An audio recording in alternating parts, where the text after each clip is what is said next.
Hello, everyone, and welcome to another Power Sports Dealer Showcase Session. My name is Dave McMahon. Glad you're spending some time with us today. Today, we're going to be talking about the Yamaha World Technician Grand Prix, and pleased to have with me today is the one of the U.S. competitors in that competition, and that's Aaron Lawson, coming to us from actually today from Kennesaw, Atlanta, Georgia area at the Yamaha headquarters. But he does his day to day, as you can see there, from at MOMS Foxboro up in Massachusetts. And hey, Aaron, first of all, man, congratulations on securing this bid and representing the U.S. Just a little bit, if you could start with how you kind of got into power sports and in particular being a tech. Yeah, so my dad owned an automotive repair shop, was an automotive repair tech when I was younger, got a shop. So always had been around wrenches and things of that nature.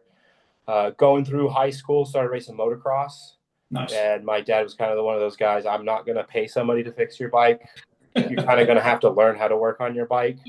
And then as high school kept going, senior year came up, kind of got to figure out what to do. And working on cars here and there, I didn't want to do that. And I was like, I actually do like working on my dirt bike. So how about we get into the power sports industry? And it Nice. kind of took off from there. Yeah. And so that was growing up in Colorado, is that right? Correct. Yeah. What area of the state were you Colorado in? Springs. Okay, nice. Yeah. So then, were you able to? You were getting into the power sports dealerships there on a fairly Yeah. consistent basis as a youngster, I imagine. Yeah. So during high school, my part-time job, I was a lot tech or a porter, whatever you Yeah, want to call it. sure. After school, after high school, and on Saturday, full day. So I was sweeping, dumping trash, Yeah. Where was it? whatever needed to be done. Yeah. What shop was that at? Rocky Mountain Cycle Plaza. Okay, nice, awesome. Yeah.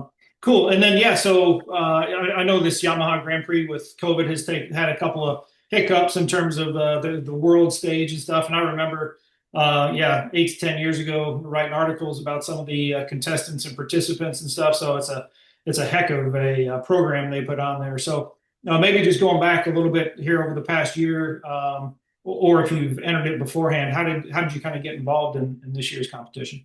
So I've actually been to the competition, the U.S. Tech GP. You could do multiple times, Okay. but once you go to Japan, even if you don't win, it's kind of a one and done. Yeah, sure. So a couple of years ago, at the end of 23 into 24, I went and got my Yamaha silver and gold certification. And in order to do this competition, you have to be Yamaha Gold certified.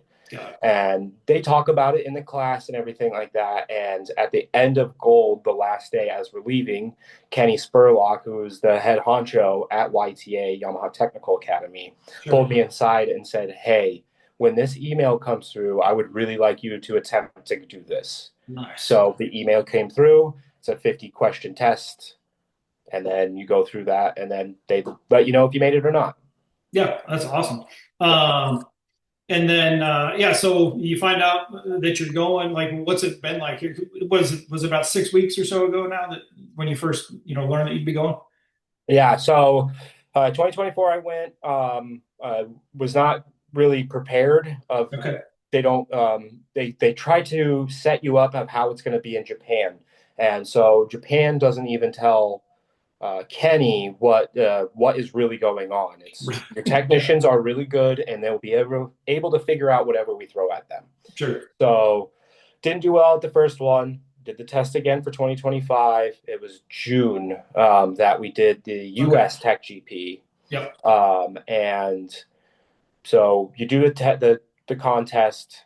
You have to wait all night, wait all the next day, and then you have to award ceremony. Oh wow! So that's when I found out. So that was really cool. Yeah. Well, so you're sitting there, and where was that held? In Atlanta. In Atlanta. Okay. Yeah. Yeah, that World Conference Center or whatever they call Oh it. yeah. Sure. Yep. Yeah. Yeah. So you're sitting there. Like, when you're looking back to that U.S. competition, did you feel like you had, set yourself up for success as you were waiting there, listening? Oh yeah. Look, compared to the first time, the second time, I was like, I know what to do. I know what they're looking for. Right. I came very well prepared. Nice. Yeah. So I was like, I'm gonna get it this time. Yeah, that's cool. That's awesome. So, yeah. So what? I know your bags are packed and you got the clock countdown on. heading off to Japan. What's kind of your feelings going into this thing? Pretty well.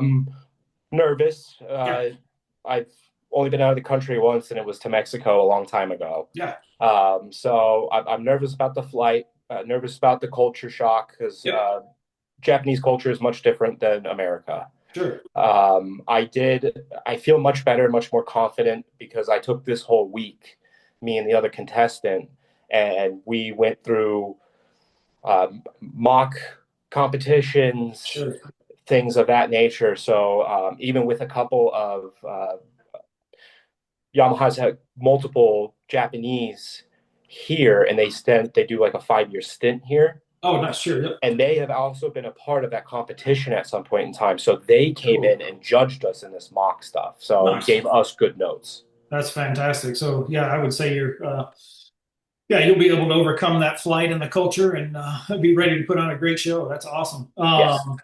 Yeah, so when you look at so your current dealership working for Joel and Junior over at MOMS Foxboro, I know those guys well, and I'm sure you put on a heck of a show every day for your customers there.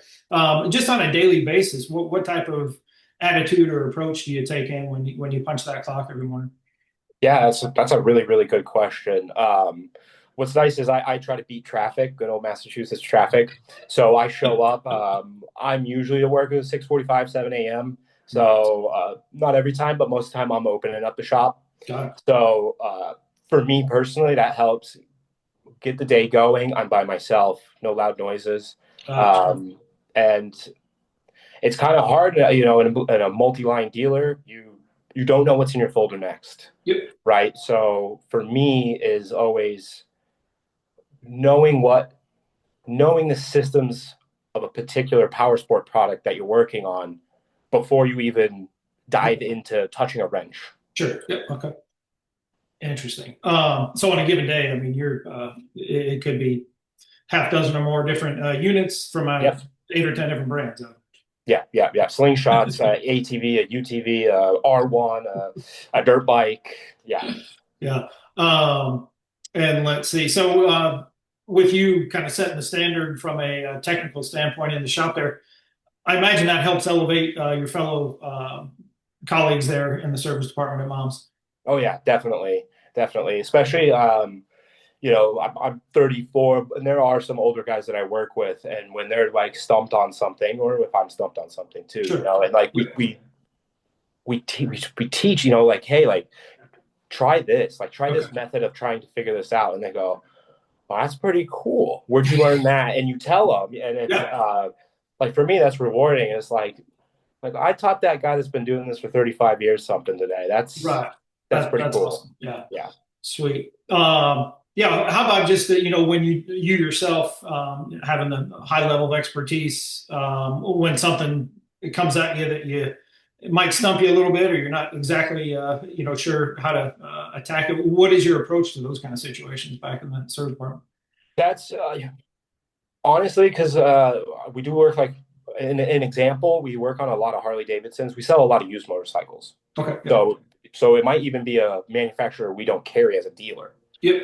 Um, for me personally, networking over the years Okay. has helped me. I have a really good friend, George, that is a master Harley technician that I can rely on. George, Oh, I have this problem. Have you seen this? Yes, I have. Check this. right. Oh, that's fantastic. Yeah. Cool. That's probably not something that might come top of mind to, if you're thinking of a younger guys than you, just getting started in service technician, in that realm. So you would encourage that networking and just reaching out Yes. to other people and. Oh yeah. And like a lot of the manufacturers, when you go to any kind of training, they'll mention that. Okay. Like, get this guy's phone number. Right. You Okay. never know. Nice. Yep. Fantastic. You know what I mean? Cool. Well, yeah, man, Aaron, this has been super insightful and interesting, and wishing you all the best of luck. I know the guys at Mom's Foxboro and the whole different dealership group out there is doing the same. So good luck to you, and yeah, appreciate you taking the time here on the Power Sports Dealer Showcase session. No problem. Thank you, Dave. Yeah, appreciate it, man.